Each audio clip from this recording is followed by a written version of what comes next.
नरेंद्र मोदी जब गुजरात के मुख्यमंत्री थे तो उस समय यूपीए सरकार के द्वारा लगातार बाधाएं उत्पन्न की जाती थीं। वो बाधाएं नरेंद्र मोदी के लिए व्यक्तिगत तौर पे भी थीं, उनको हर तरह से परेशान करने का कार्य होता था। और इतना ही नहीं तो गुजरात के विकास को बाधित करने का भी प्रत्येक स्तर पर प्रयास किए गए। केंद्र के साथ द्वारा जो सहायता मिलनी चाहिए थी वो कभी गंभीरता से मिली नहीं, उसमें भी अवरोध उत्पन्न किए जाते थे। राज्यपाल के माध्यम से भी बाधाएं उत्पन्न की जाती थीं। लेकिन नरेंद्र मोदी ने अपनी इच्छा शक्ति और अपने कुशलता से गुजरात के सीमित संसाधनों के बल पर भी एक विकास का एक मॉडल विकसित किया, जिसकी सराहना पूरे देश में नहीं बल्कि विदेशों तक हुई।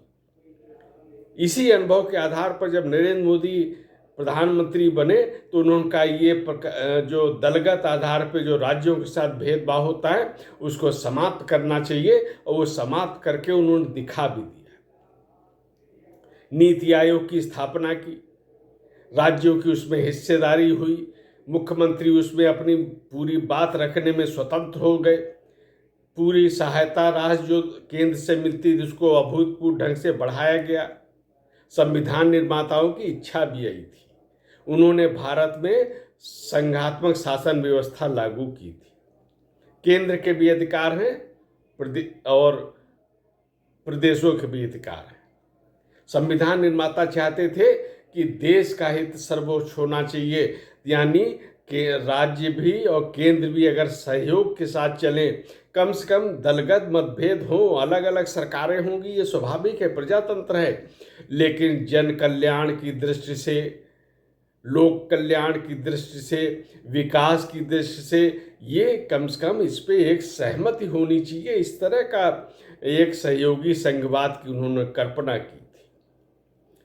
कांग्रेस जब जब सत्ता में रही केंद्र में तो इस गैर कांग्रेस की जो सरकारें थी उनके साथ बहुत भेदभाव किया जाता था। नरेंद्र मोदी जब प्रधानमंत्री बने तो उन्होंने नीति आयोग की स्थापना की, राज्यों को सहायता बढ़ाई गई, उनका प्रतिनिधित्व इतना हुआ कि वो अपनी पूरी बात केंद्र के समक्ष रखने की भी स्थिति में आ गए। और इतने नहीं, नीति आयोग की जो टीम है विशेषज्ञों की प्रदेशों में जाती है, उसमें हर पार्टी की सरकारें शामिल हैं, कोई भेदभाव नहीं है। वहाँ पे वो राज्य सरकार के साथ बैठक करते हैं, राज्यों की क्या ज़रूरत है उस पर विचार विमर्श करते हैं। इस तरह का भाव है, ये बदलाव हुआ और संविधान निर्माताओं की इच्छा से ये बदलाव नरेंद्र मोदी ने किया। लेकिन कई ऐसी भी सरकारें हैं जिन्होंने लोक कल्याण की नीतियां जो नरेंद्र मोदी सरकार की थी उनको लागू नहीं किया, आधा अधूरा लागू किया, बहुत देर से लागू किया। उन्हें लगता था कि इससे जन कल्याण हो जाएगा, प्रदेश का जो विकास होगा, लोगों को, ज़रूरतमंदों को, गरीबों को, वंचित को सहायता मिलेगी। तो इस कारण इसका श्रेय नरेंद्र मोदी को ना जाए, इसलिए उन सरकारों ने अपने ही प्रदेश की जनता का अहित किया, उनके कल्याण के काम को रोकने का कार्य किया। सरकार, केंद्र की सरकार पूरी तैयार थी। दूसरी तरफ क्या है, अभी उत्तराखंड में बैठक हुई मध्य क्षेत्रीय परिषद की, योगी आदित्यनाथ उसमें शामिल होने गए, अमित शाह मध्य और उत्तराखंड के मुख्यमंत्री भी उसमें थे। और इस परिषद में मध्य प्रदेश भी है, छत्तीसगढ़ भी है, कोई किसी के साथ भेदभाव नहीं। छत्तीसगढ़ में कांग्रेस की सरकार थी, उनको भी अपनी पूरी बात रखने का इसमें जो परिषद में पूरा अधिकार रहा है। तो ये एक बड़ा बदलाव हुआ है। तो यहाँ पे योगी आदित्यनाथ ने उन विषयों को भी उठाया कि किस प्रकार से नरेंद्र मोदी के नेतृत्व में एक सहयोगी सहकारी संघवाद के जो स्थापना की गई है, और इससे उत्तर प्रदेश के जो लोक कल्याण के कार्य हैं, विकास के कार्य हैं, उनको बड़ी तीव्रता से आगे बढ़ाने का कार्य पूरा किया गया है। योगी आदित्यनाथ ने उन्हीं योजनाओं को पूरी क्षमता के साथ क्रियान्वित किया और उत्तर प्रदेश के करोड़ों लोगों का सीधा लाभ मिला उसका।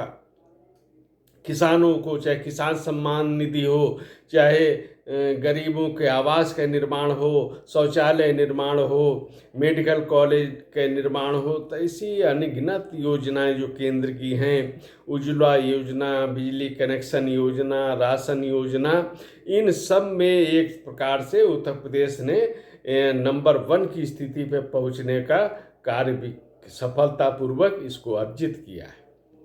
यानी अगर विकास की भावना हो, इच्छा शक्ति हो, तो इन कार्यों को पूरा किया जा सकता है। और इस प्रकार अगर हम सहयोगी संघवाद का जब स्वतंत्रता के बाद से अगर हम आकलन करेंगे, तो निश्चित रूप से कहना पड़ेगा कि योगी आदित्यनाथ ने सहयोगी संघवाद की एक मिसाल कायम की है कि किस प्रकार प्रदेश के लोगों का हित किया जा सकता है, किस प्रकार से प्रदेश को विकसित राज्य बनाने की दिशा में अग्रसर किया जा सकता है। नरेंद्र मोदी ने $5 ट्रिलियन अर्थव्यवस्था बनाने का जो संकल्प लिया, तो उसके कुछ ही दिन बाद योगी आदित्यनाथ ने पूरे एक अधिकारियों से विचार विमर्श करके और ये तय किया कि उत्तर प्रदेश सबसे बड़ा राज्य है, इसलिए इसका योगदान भी ज़्यादा होगा, तो फौरन $1 ट्रिलियन की अर्थव्यवस्था बनाने का एक संकल्प लिया गया। सरकार उस दिशा में काम कर रही है, लगातार बढ़ रही है।